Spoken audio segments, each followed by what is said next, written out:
खबर जबलपुर से है, जहां 3 निजी स्कूलों पर बड़ी कार्रवाई की गई है। तीनों स्कूलों ने 5 साल में 35 करोड़ की अवैध वसूली की है। अवैध फीस वसूली पर जिला प्रशासन ने कार्रवाई की। कलेक्टर ने स्कूलों को अतिरिक्त फीस वापस करने के निर्देश दिए हैं। तीनों स्कूलों पर कलेक्टर ने लगाया है 2 लाख का जुर्माना। बड़ी खबर इस वक्त आपको दे रहे हैं, जहां पर तीनों स्कूलों ने 5 साल में करोड़ों की यहां पर वसूली की। अवैध फीस वसूली पर जिला प्रशासन ने अब बड़ी कार्रवाई की है। बड़ी जानकारी इस वक्त आपको दे रहे हैं। 5 साल में 35 करोड़ की अवैध वसूली की गई है। अवैध फीस वसूली पर जिला प्रशासन ने यह बड़ी कार्रवाई की है। तीनों स्कूलों पर कलेक्टर ने लगाया है 2 लाख का जुर्माना। 3 ऐसे स्कूल जहां पर मनमानी फीस वसूली जा रही थी। देखिए, समय समय पर प्रशासन कई कदम उठाता रहा है, प्रशासन कई दिशा निर्देश देता रहा है। बावजूद इसके देखिए 5 साल बीत गए, 35 करोड़ की अवैध वसूली का यह मामला सामने आया है स्कूल से। अवैध फीस वसूली पर जिला प्रशासन ने अब यह बड़ी कार्रवाई की है और चालान यहां पर लगाया है। कलेक्टर ने स्कूलों को अतिरिक्त फीस वापस करने के भी निर्देश दिए हैं। बड़ी जानकारी इस वक्त आपको दे रहे हैं। 3 स्कूलों पर कलेक्टर ने 2 लाख का जुर्माना लगाया है।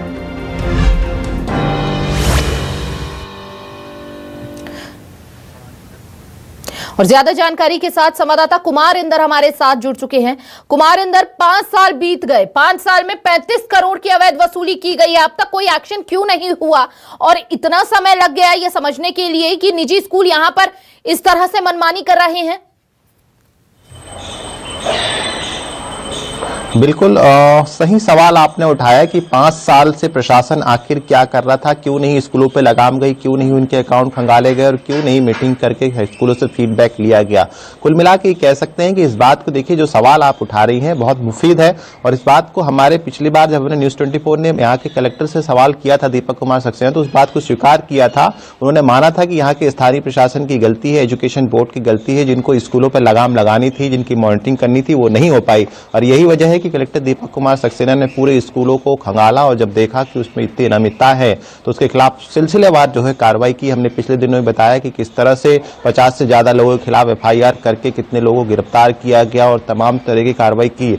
उसी कड़ी में फिर से जो जांच आई है, ये तीनों वो स्कूल है, मैं बता दूं कि अपने आप में ये सिद्धस्त हासिल कर चुके हैं। और यही वजह है कि अपने नाम की सिद्धस्त हासिल करने का इन्होंने अपने हिसाब से मनमाना तरीके से लोगों के अभिभावकों को लूटने का काम किया। और ये सिलसिला 5 साल से चल रहा था, बिना प्रशासन को, बिना कलेक्टर की गाइडलाइन को पालन किए हुए, बिना फीस नियम का पालन किए हुए अपने हिसाब से फीस बढ़ाते थे और उसका बोझ जो है वो अभिभावकों के ऊपर डालते थे। तो इतना भारी भरकम 5 साल में आप देखिए, करोड़ों रुपए की वसूली जो है वो 25 करोड़ से ज्यादा की वसूली, अवैध वसूली अभिभावकों से की गई है। मापदंड से ज्यादा बच्चों के अभिभावकों से इसमें फीस की गई। कलेक्टर ने लिहाजा इनको फीस वापस करने के निर्देश दिए, साथ ही इन स्कूलों पे 2 लाख रुपए का जुर्माना भी लगाया है। हालांकि इसके पहले भी कलेक्टर दीपक कुमार सक्सेना ने से कई दर्जनों स्कूल है जिनके खिलाफ कार्रवाई की। उनके कुछ लोगों को, कुछ प्रिंसिपल्स को, कुछ प्रबंधकों को जेल तक जाना पड़ा। हालांकि अभी सब लोग जमानत पे बाहर है, लेकिन कलेक्टर ने साफ तौर पर ये चेतावनी भी दी है। और अभी भी उनका ये कहना है कि हम ये कार्रवाई करके कलेक्टर या प्रशासन कहीं से खुश नहीं है, क्योंकि इसका असर जो है नेगेटिव पड़ता है। लिहाजा स्कूल प्रबंधन, देखिए कई आदेश जारी हुए, उनमें से ये भी एक आदेश जारी किया गया था कि शासन प्रशासन को इस बारे में जानकारी होनी चाहिए कि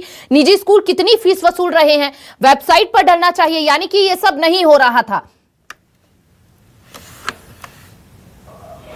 बिल्कुल सही फरमाया आपने कि ना तो वेबसाइट पे जानकारी डाली जा रही थी, ना निजी स्कूल नियमों का पालन कर रहे थे। और जैसा कि हर साल यदि आप 5% के ऊपर फीस बढ़ाते हैं, 5% के अंदर बढ़ाते हैं तो आप अपने लेवल पे प्रबंधन कमेटी इसके लिए स्वतंत्र है। लेकिन 5% से ऊपर यदि फीस आप बढ़ाते हैं तो कलेक्टर की अनुमति लेना जरूरी है। और 10% बढ़ाते हैं तो फिर मध्य प्रदेश सरकार की अनुमति, जो मध्य प्रदेश फीस नियामक कमेटी, उसकी अनुमति लेनी चाहिए। ना तो यहाँ पर कलेक्टर की अनुमति ली गई, ना तो मध्य प्रदेश फीस कमेटी की अनुमति ली गई। अपने धड़ल्ले से 10 नहीं बल्कि 20% 30% फीस की यहाँ बढ़ोतरी की गई है। और ये बात सही है कि प्रशासन अब तक क्या कर रहा था, स्कूल शिक्षा विभाग क्या कर रहा था। जब हमने इस बारे में शिक्षा विभाग से बात की तो उनका यही कहना था पिछली बार कि वो जब निजी स्कूलों में जाते हैं तो उनको प्रवेश नहीं किया जाता, उनको एंटरटेन नहीं किया जाता। बिल्कुल, आदेश तो जारी होते हैं लेकिन करनी कथनी में फर्क रह जाता है कुमार इंदर हर बार। बहुत बहुत शुक्रिया आपका तमाम जानकारी साझा करने के लिए। फिलहाल